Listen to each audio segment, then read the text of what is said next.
നമസ്കാരം, ഏവർക്കും ഹിന്ദി എജുമന്ത്രിയിലേക്ക് സ്വാഗതം. ഇന്ന് നമുക്ക് ഹിന്ദി വ്യാകരൺ എന്താണെന്ന് നോക്കാം.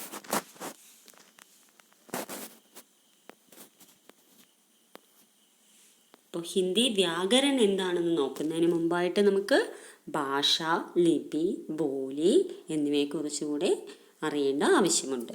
അപ്പോൾ നമുക്ക് ഹിന്ദി ഭാഷയുടെ ഉത്ഭവം എന്നിവയെക്കുറിച്ചുകൂടെ മനസ്സിലാക്കേണ്ട ആവശ്യമുണ്ട്. നമുക്ക് ക്ലാസ്സിലേക്ക് പോവാം. ഭാഷ, ലിപി, ബോലി ഓർ വ്യാകരൺ ഇവയെല്ലാമാണ് ഇന്നത്തെ നമ്മുടെ ക്ലാസ്സിലെ ടോപ്പിക്സ്. ഇനി ഭാഷ ക്യാ ഹെ, എന്താണ് ഭാഷ? ഭാഷ वह साधन है जिसके द्वारा हम अपने विचारों को व्यक्त कर सकते हैं. ഭാഷ എന്ന് പറയുന്നത് എന്താണ്? നമ്മുടെ വിചാരങ്ങളും ചിന്തകളും പ്രവൃത്തികളും നമ്മൾ മറ്റുള്ളവരോട് പ്രകടിപ്പിക്കാനായിട്ട് ഉപയോഗിക്കുന്ന മാധ്യമമാണ് ഭാഷ എന്ന് പറയുന്നത്. നമുക്ക് സംസാരിക്കാനായിട്ട് ഒരു മാധ്യമം ആവശ്യമുണ്ട്. കമ്മ്യൂണിക്കേറ്റ് ചെയ്യാനായിട്ട് നമ്മളുടെ ഫാമിലിയോടും ഫ്രണ്ട്സിനോടും മറ്റുള്ള റിലേറ്റീവ്സിനോടും എല്ലാവരോടും കമ്മ്യൂണിക്കേറ്റ് ചെയ്യാനായിട്ട് നമുക്ക് ഒരു ഭാഷയുടെ ആവശ്യമുണ്ട്. അപ്പോൾ ആ കമ്മ്യൂണിക്കേറ്റ് ചെയ്യാനായിട്ട് ഉപയോഗിക്കുന്ന ഒരു മാധ്യമമാണ് ഭാഷ എന്ന് പറയുന്നത്. ഇനി ഭാഷ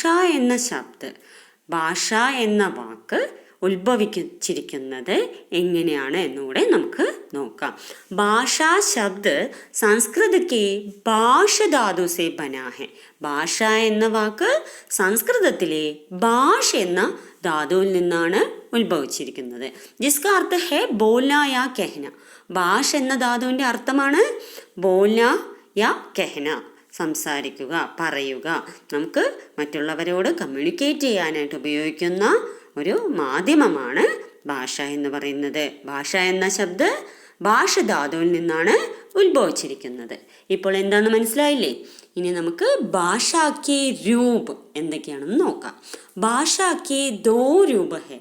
पहला मौखिक भाषा. मौखिक भाषा को अंग्रेजी में ओरल लैंग्वेज कहते हैं. ഇംഗ്ലീഷിൽ നമുക്ക് മൗഖിക ഭാഷയെ ഓറൽ ലാംഗ്വേജ് എന്ന് പറയാം. എന്താണ് മൗഖിക ഭാഷ? ജിസ് ഭാഷ കോ മുഖ് സേ ബോലാ ജാത്താ ഹെ ഉസേ മൗഖിക ഭാഷ कहते हैं. നമ്മൾ സംസാരിക്കുവാനായിട്ട് ഉപയോഗിക്കുന്ന ഭാഷയാണ് മൗഖിക ഭാഷ. അതായത് നമ്മുടെ വായയിൽ നിന്നും ഉത്ഭവിക്കുന്നത്, നമ്മൾ വായ കൊണ്ട് ഉപയോഗിക്കുന്നത്, അല്ലെ? വായ കൊണ്ടാണ് നമ്മൾ സംസാരിക്കുന്നത്. അപ്പം സംസാരിക്കാനായിട്ട് ഉപയോഗിക്കുന്ന ഭാഷയാണ് മൗഖിക ഭാഷ എന്ന് പറയുന്നത്. രണ്ടാമതായിട്ട് നമുക്ക് നോക്കാനുള്ളത് ലിഖിത് ഭാഷ. എന്താണ് ലിഖിത് ഭാഷ? ലിഖിത് ഭാഷ കോ അംഗ്രേസി മേ റിട്ടൺ ലാംഗ്വേജ് कहते हैं. ഇംഗ്ലീഷിൽ നമുക്ക് ലിഖിത് ഭാഷയെ എന്ത് പറയാം? റിട്ടൺ ലാംഗ്വേജ് എന്ന് പറയാം. അപ്പം എന്താണ് ലിഖിത് ഭാഷ? ജിസ് ഭാഷ കോ ലിഖ് കർ അപ്നെ വിചാരോं को प्रकट करते हैं उसे ലിഖിത് ഭാഷ कहते हैं. ഏത് ഭാഷയാണോ നമ്മൾ എഴുതി നമ്മുടെ വിചാരങ്ങളും ചിന്തകളും നമ്മുടെ എക്സ്പ്രഷൻസും എഴുതി പ്രകടിപ്പിക്കുന്നത്, അതിനെ നമുക്ക് ലിഖിത് ഭാഷ എന്ന് പറയാം. അപ്പോൾ സാഹിത്യ ഭാഷ, നമ്മൾ എന്തെങ്കിലും ഒരു ആർട്ടിക്കിളോ അല്ലെങ്കിൽ എന്തെങ്കിലും സാഹിത്യപരമായിട്ടുള്ള എന്തെങ്കിലും എഴുതിയിട്ടുണ്ടെങ്കിൽ അത് എഴുതി പ്രകടിപ്പിക്കാനായിട്ട് ഉപയോഗിക്കുന്ന ഭാഷയാണ് ലിഖിത് ഭാഷ. അപ്പോൾ എന്താണ്? ഭാഷയ്ക്ക് ദോ രൂപ ഹെ, മൗഖിക ഭാഷ ഓർ ലിഖിത് ഭാഷ. ഇപ്പം മനസ്സിലായാലും ഭാഷ എന്താണെന്ന്. ഇനി നമുക്ക് ഹിന്ദി ഭാഷയുടെ കുറച്ച് പ്രാധാന്യമുണ്ട്, അതിനെക്കുറിച്ച് നോക്കാം. आज विश्व की सबसे अधिक बोली जाने वाली भाषाओं में हिंदी का दूसरा स्थान है. इस पर हमें गर्व होना चाहिए. അല്ലേ? ഇന്ന് ലോകത്ത് ഏറ്റവും കൂടുതൽ ആളുകൾ സംസാരിക്കുന്ന ഭാഷകളിൽ ഹിന്ദിക്ക് 2ാം സ്ഥാനമാണുള്ളത്. അതിൽ നമുക്ക് അഭിമാനിക്കാവുന്നതാണ്, അല്ലേ? നമ്മുടെ ഹിന്ദിക്ക് 2ാം സ്ഥാനമുണ്ട്. ലോകത്തിലെ തന്നെ 2ാം സ്ഥാനമാണ് ഹിന്ദിക്ക് ഉള്ളത്. ഏറ്റവും കൂടുതൽ ആളുകൾ സംസാരിക്കുന്ന ഭാഷകളിൽ ഹിന്ദിക്ക് 2ാം സ്ഥാനമുണ്ട്. ഇനി 14 सितंबर 1949 को भारत सरकार ने इसे राजभाषा के रूप में स्वीकार किया गया है. അപ്പോൾ 14 സെപ്റ്റംബർ 1949 ഭാരത സർക്കാർ ഹിന്ദിയെ രാജ്യഭാഷയായിട്ട് അംഗീകരിച്ചിട്ടുണ്ട്. അതുകൊണ്ട് നമ്മൾ എല്ലാ വർഷവും 14 സെപ്റ്റംബർ, അതായത് സെപ്റ്റംബർ 14 ഹിന്ദി ഡേ ആയിട്ട് ആചരിക്കുന്നുണ്ട്. അത് നിങ്ങൾക്ക് എല്ലാവർക്കും അറിയാം. നിങ്ങളുടെ എല്ലാം സ്കൂളുകളിലൊക്കെ ഹിന്ദി ഡേ അല്ലെങ്കിൽ ഹിന്ദി വീക്ക് എന്ന് പറഞ്ഞ് ആചരിക്കാറുണ്ട്. അപ്പോൾ അതാണ് എന്ത് ഹിന്ദി ഡേ എന്ന് പറയുന്നതിൻ്റെ പ്രത്യേകത എന്താണെന്ന് ഇപ്പോൾ മനസ്സിലായില്ലേ? രാജഭാഷ ആയിട്ട് സെപ്റ്റംബർ 14 ഹിന്ദിക്ക് അംഗീകാരം കിട്ടിയത്. അതിൻ്റെ ഓർമ്മക്കായിട്ടാണ് നമ്മൾ ഹിന്ദി ഡേ ആചരിക്കുന്നത്. ഇനി അടുത്ത നമുക്ക് ബോലി എന്താണെന്ന് നോക്കാം.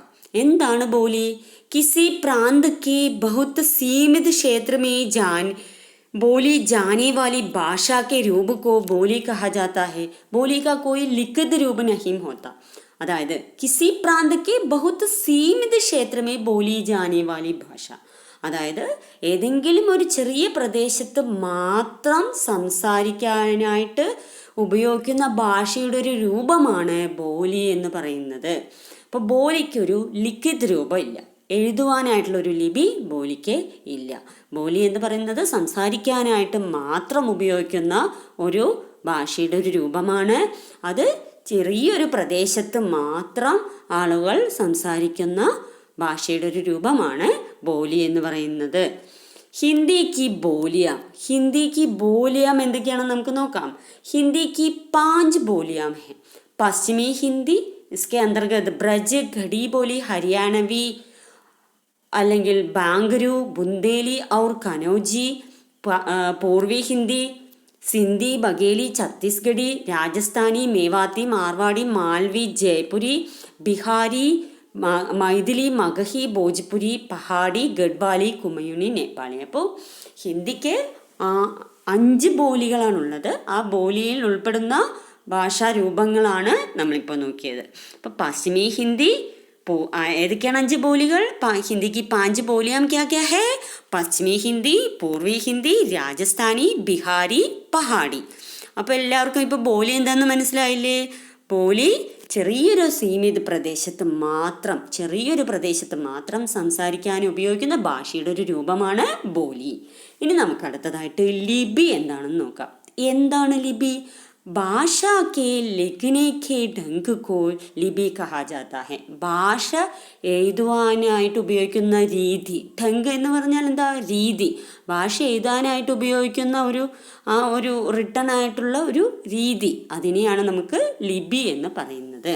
ഹിന്ദിക്ക് ലിപി, നമുക്ക് ഹിന്ദിയുടെ ലിപി എന്താണെന്ന് നോക്കാം. ഇനി അടുത്തതായിട്ട് എത്ര പ്രമുഖ ലിപിയാം ക്യാ ക്യാ ഹെ എന്ന് കൂടെ നമുക്ക് നോക്കാം.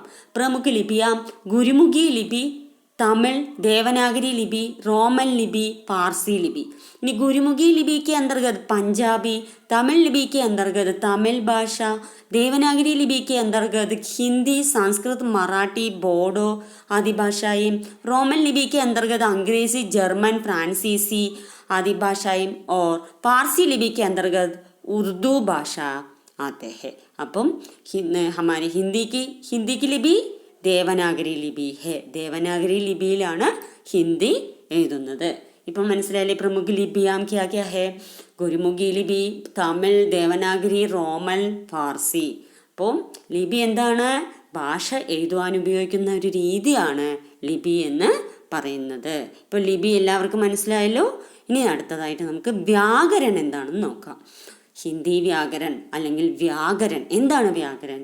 व्याकरण वह शास्त्र है जिसकी सहायता से मनुष्य शुद्ध भाषा बोल पढ़ और लिख सकता है. വ്യാകരണം എന്നത് ഒരു ശാസ്ത്രമാണ്. ഈ വ്യാകരണത്തിൻ്റെ സഹായത്തിലൂടെയാണ് മനുഷ്യൻ ശുദ്ധമായ ഭാഷ പറയുവാനും പഠിക്കുവാനും എഴുതുവാനും തുടങ്ങിയത്. അപ്പോൾ വ്യാകരണം ഉണ്ടെങ്കിൽ മാത്രമേ മനുഷ്യന് ശുദ്ധമായ ഭാഷ പഠിക്കുവാനും പറയുവാനും എഴുതുവാനും സാധിക്കുകയുള്ളൂ. അപ്പോൾ മനുഷ്യന് ശുദ്ധമായ ഭാഷ പറയുവാനും സംസാരിക്കുവാനും പഠിക്കുവാനും എഴുതുവാനുമായിട്ട് ഉപയോഗിക്കുന്ന ശാസ്ത്രമാണ് വ്യാകരണം എന്ന് പറയുന്നത്. ഇനി അടുത്തതായിട്ട് വ്യാകരൺ കെ 3 വിഭാഗ് ഹെ. വ്യാകരൺ കെ 3 വിഭാഗ്. ഏതൊക്കെയാണ് വ്യാകരണത്തിൻ്റെ 3 വിഭാഗങ്ങൾ? നമുക്ക് പഠിക്കുവാൻ എളുപ്പത്തിനായിട്ട് നമുക്ക് വ്യാകരൺ 3 വിഭാഗങ്ങളായിട്ട് വ്യാകരണത്തിനെ തിരിച്ചിട്ടുണ്ട്. അപ്പോൾ അതിൽ ഫസ്റ്റ് പെഹല വർണ്ണവിചാർ, ദൂസര ശബ്ദവിചാർ, തീസര വാക്യവിചാർ. അപ്പോൾ എന്താണ് ഈ വർണ്ണവിചാർ? ഇനി നമുക്ക് എന്താണ് വർണ്ണവിചാർ എന്ന് നോക്കാം.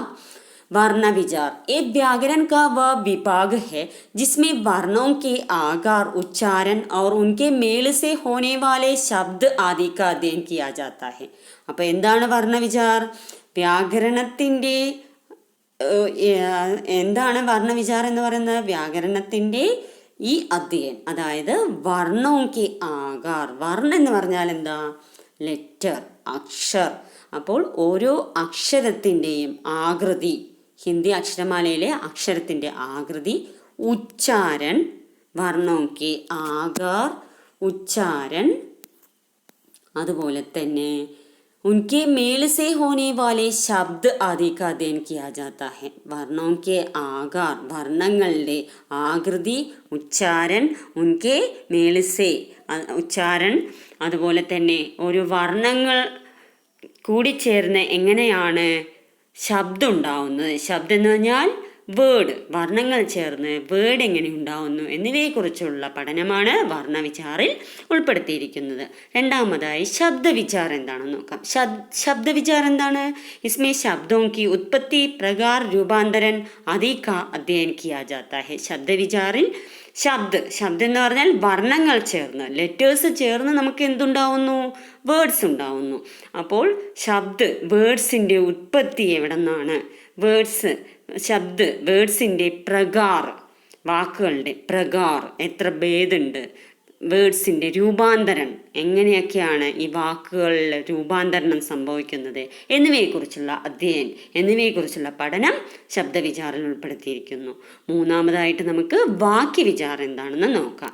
ഇസ്മേ ശബ്ദോം സേ വാക്യ ബനാനെ കി നിയം, വാക്യോं के प्रकार आदि पर विचार किया जाता है. അപ്പം എന്താണ് വാക്യവിചാർ?